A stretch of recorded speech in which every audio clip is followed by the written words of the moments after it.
Bismillahirrahmanirrahim. Assalamualaikum warahmatullahi wabarakatuh. Pagi, siang, malam, semangatnya tetap pagi. Anak-anakku sekalian yang hebat dan cerdas, Ibu, saya Neni Hidayani akan memberikan materi tentang sadar hukum. Sadar hukum ini diperuntukkan untuk anak-anakku pelajar SMK Negeri 7 Bandung, di mana wajib mentaati hukum, baik itu ada di sekolah, yaitu berupa aturan buku siswa maupun aturan yang dibuat oleh negara. Anak-anakku sekalian yang hebat, sadar hukum itu apa sih? Kita tahu bahwa kesadaran hukum itu adalah kesadaran yang timbul dari diri sendiri tanpa tekanan, tanpa paksaan atau perintah dari luar atau intervensi dari orang lain, untuk selalu tunduk pada hukum yang berlaku. Selanjutnya, anak-anak, kita lihat yang akan Ibu bahas hari ini adalah tentang contoh-contoh aturan yang wajib kita taati, yang wajib kita punya kesadaran hukum tentang aturan-aturan yang biasa sehari-hari kita temui. Misalnya anak-anak, kita harus tahu bahwa ada beberapa yang harus kita sadar hukum. Di antaranya adalah sehari-hari yang selalu kita laksanakan dan kita temui. Contoh aturan tentang Undang-Undang Lalu Lintas Nomor 22 Tahun 2009. Yang lainnya lagi Pasal 76C tentang Undang-Undang 35 Tahun 2014 tentang bullying. Lalu pasal 170, pasal 351, pasal 355, pasal 358 Kitab Undang-Undang Hukum Pidana yang merupakan bentuk kejahatan. Selanjutnya adalah pasal 27 ayat 3 Undang-Undang ITE. Lanjut, kita lihat beberapa contoh yang lain. Misalnya di gambar sampingnya adalah ada jerat hukum bullying di sekolah. Nah, itu harus diperhatikan juga. Tanpa sadar kadang-kadang kita membuli teman, kita menghina teman, kita mengasingkan teman di sekolah, dan banyak hal lain itu bisa dijerat secara hukum. Selanjutnya adalah anak-anak, bisa kita lihat contoh lagi anak-anak, kita lihat Undang-Undang Nomor 22 Tahun 2009 tentang Undang-Undang Lalu Lintas. Itu dikatakan di pasal 57-nya ayat 1. Setiap kendaraan bermotor yang dioperasikan di jalan wajib dilengkapi dengan perlengkapan kendaraan bermotor. Contohnya apa? Kaca spion 2, knalpot yang tidak ribut, ya, termasuk memakai helm yang sesuai standar nasional Indonesia atau SNI, itu juga harus dilakukan. Jadi hal itu adalah untuk keselamatan kita juga anak-anak. Jadi jangan melanggar, biarin welah keluar tidak memakai helm. Nah, itu melanggar Undang-Undang Nomor 22 Pasal 57 ayat 1. Jadi anak-anak itu harus tahu bahwa pakai helm itu wajib hukumnya, ya. Kalau kita taat hukum, sadar hukum, tidak usah disuruh bahwa ketika memakai motor keluar harus membawa SIM, membawa STNK, dan memakai helm standar nasional Indonesia. Itu harus dilakukan, harus dilaksanakan secara sadar, ya, karena itu adalah undang-undang sudah mengatur itu, ya. Ini lihat coba di gambar yang lain, itu ada anak kecil pun kalau dibonceng wajib memakai helm. Kenapa memakai helm? Agar kalau misalnya ada apa-apa, kecelakaan, misalnya nauzubillahiminzalik, maka setidaknya meringankan, terhindar dari kecelakaan kepala yang bisa mengambil nyawa, ya. Terus surat-surat juga harus lengkap. Kalian pakai motor harus punya SIM, bawa STNK. Kalau motor itu milik orang tua, itu harus punya buku pemilik kendaraan bermotor atau BPKB, ya. Itu sehari-hari, tapi terkadang kita melupakan. Misalnya satu motor itu ada orang yang tidak mengerti, membonceng itu sampai satu motor itu 5 orang. Ayahnya, mamahnya, anak yang besar di tengah, anak yang kecil di depan. Nah, itu juga tidak boleh. Kenapa? Karena riskan terjadi kecelakaan. Atau yang pakai motor bawa barang-barang kandang burung sampai tinggi sehingga yang pengendaranya pun, drivernya sampai nggak kelihatan, itu juga melanggar undang-undang, ya. Anak-anak, kita lihat selanjutnya, slide selanjutnya kita lihat. Nah, terkadang kita banyak melakukan bullying tanpa kita sadari. Biasanya kerap dialami oleh anak-anak di lingkungan sekolah, ya, tanpa kita sadari. Misalnya pada dasarnya setiap orang itu secara aturan, secara hukum dilarang menempatkan, membiarkan, melakukan, atau menyuruh melakukan, atau turut serta melakukan kekerasan terhadap anak. Nah, dan jangan salah, itu ketika kita berbuat kekerasan, ada yang dibully, diasingkan. Oh, aku tidak mau sekelompok dengan dia karena dia itu X misalnya, itu nggak boleh. Jadi jangan salah loh, itu ada ancaman hukuman pidananya, penjaranya ada, ya. Di antaranya adalah misalnya bagi yang melanggar akan dipidana dengan pidana penjara paling lama 3 tahun, 6 bulan, atau denda 72 juta. Jadi bukan hal yang biasa-biasa saja gitu ya. Bullying, menyakiti orang lain, menghina, itu ada hukumannya jelas. Nah, anak-anakku sekalian yang hebat, yang cerdas dan punya semangat yang tinggi, kalau kita melihat slide selanjutnya, anak-anak, bahwa kesadaran hukum itu harus ada dalam diri sendiri. Dan nanti timbul kesadaran hukum masyarakat atau komunitas. Itu sangat berpengaruh pada kepatuhan hukum, anak-anak, baik langsung ataupun tidak langsung.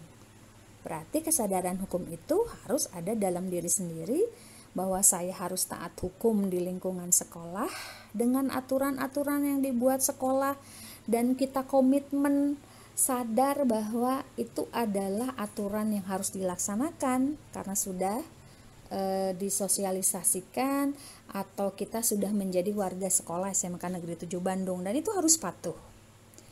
Dan kalau kita lihat anak-anak, ketika diri sendiri sudah sadar hukum, di keluarga sudah sadar hukum, maka bisa membentuk masyarakat yang sadar hukum dan taat akan hukum. Apa itu? Karena taat hukum, sadar hukum adalah merupakan cita-cita dari norma-norma yang berlaku di Indonesia yang menginginkan masyarakat yang berkeadilan, ya. Nah, kita lihat lagi anak-anak, kenapa kita harus mengetahui, paham betul pasal 77 ayat 1 Undang-Undang Nomor 22 tahun 2009. Kita lihat bahwa anak-anak mengemudi wajib memiliki SIM.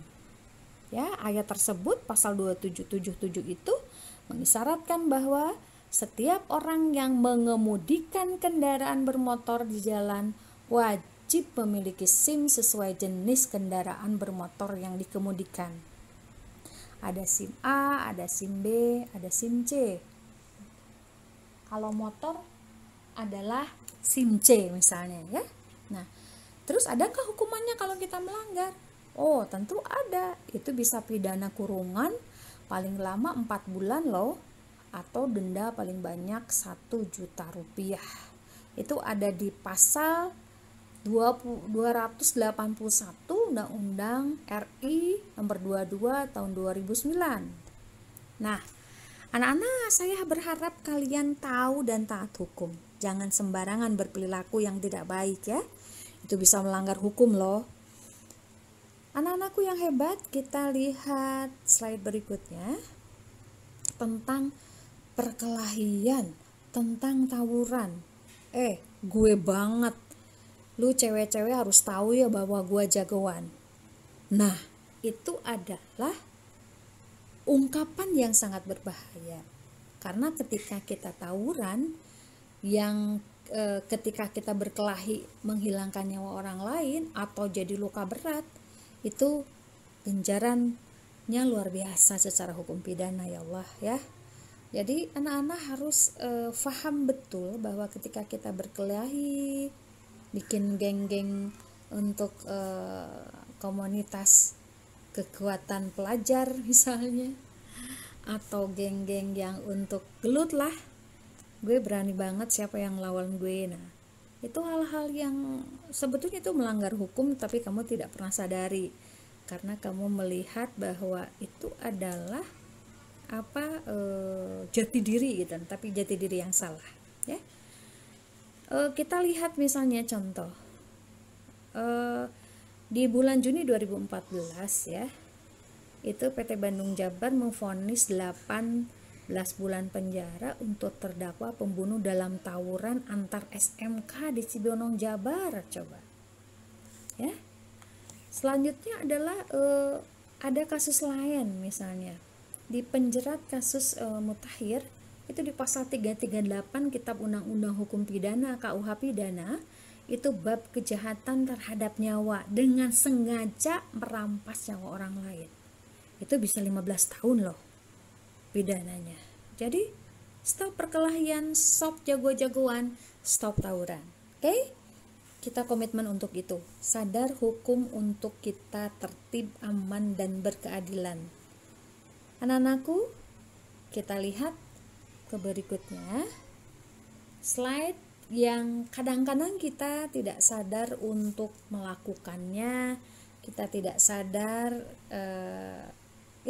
secara refleks melakukan tindak pidana itu, yaitu diantaranya adalah kelakuan-kelakuan perilaku yang biasanya di sosial media, baik itu di HP, di WhatsApp, di Facebook, di YouTube, di Instagram, atau di Flickr, di Tumblr, dan lain sebagainya. Kita lihat misalnya contoh menyerang orang di sosmed. Nah, kamu pernah tahu ya kasus-kasus yang terjadi, misalnya ada yang kalau di artis itu pernah Dewi Persik dengan Julia Perez dulu ya. Nah, itu juga pernah akhirnya berbuntut ke penjara gitu ya. Ada lagi di Facebook misalnya, menghina seseorang, itu bisa pencemaran nama baik, bisa dituntut balik dan hukuman pidananya lumayan ya gitu. Misalnya kesel pada seseorang tapi dia ungkapkan di Facebook, misalnya kasus kemarin yang ikan asin itu ya, itu juga perkataan atau sesuatu yang kurang pantas, tidak sadar, tetapi mengakibatkan dipidanakan. Contoh lain lagi misalnya anak-anak kasus yang Ayu Ting Ting, jadi badan Ayu Ting Ting, pas mukanya itu kepala monyet gitu ya, itu juga Ayu Ting Ting sempat mengajukan, dan itu bisa dijerat hukuman yang melakukan gambar-gambar itu di sosial media. Makanya sarannya adalah gunakan sosial media dengan baik dan sopan dan santun ya. Jadi jangan saling menyerang di sosial media lewat handphone, lewat WhatsApp, lewat Facebook dan sebagainya ya, yang terbaik saja. Terus ada lagi yang suka kirim-kirim asal menyebarkan screenshot gitu yang nggak jelas sumbernya. Misalnya di Indonesia terjadi kericuhan bla bla bla bla, sumbernya dari nggak tahu, dia langsung kirim-kirim. Nah, itu juga harus di filter betul-betul. Kalau itu salah, tidak berdasar, maka itu bisa dijerat pidana juga ya. Jadi jangan asal menyebarkan screenshot kepada orang lain ya. Hati-hati anak-anak ya. Kita lihat slide yang berikutnya anak-anak. Ada beberapa undang-undang yang menjelaskan, diantaranya adalah Undang-Undang Nomor 11 Tahun 2008 tentang informasi dan transaksi elektronik.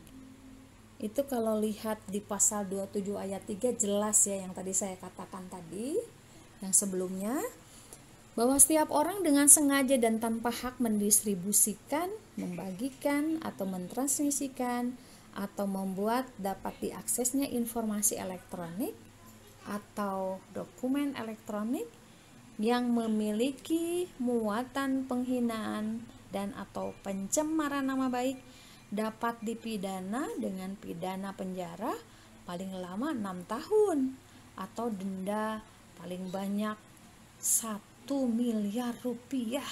Coba ya, kalau misalnya menghina orang lain, mencemarkan nama baik orang lain, itu bisa dituntut sebetulnya ya, bisa dipidanakan. Jadi anak-anak berhati-hati dalam berbicara, dalam menyampaikan pendapat, jangan sampai merugikan atau mencemarkan nama baik. Itu bisa dituntut dipidanakan. Nah, berhati-hatilah anak-anak ya. Kita lihat slide selanjutnya. Terima kasih banyak. Tetap semangat, tetap berperilaku santun, tetap berkata baik. Kalau kita tidak bisa berkata baik, lebih baik diam. Ayo kita sadar hukum, ayo kita patuh hukum, ayo kita melaksanakan ketaatan kita terhadap hukum. Dan anak-anakku sekalian, kita jaga nama baik SMK Negeri 7 Bandung dengan mengikuti aturan tata tertib siswa dan aturan hukum yang berlaku di negara ini. Assalamualaikum warahmatullahi wabarakatuh. Tetap semangat pagi. Anak-anak, tadi saya yang bicara. Terima kasih banyak atas perhatiannya, atas partisipasinya, atas kemauan semangat untuk menyimaknya materi Ibu. Tetap taat hukum, patuh hukum, sadar hukum, dan semangatnya tetap pagi. Assalamualaikum warahmatullahi wabarakatuh. I love you.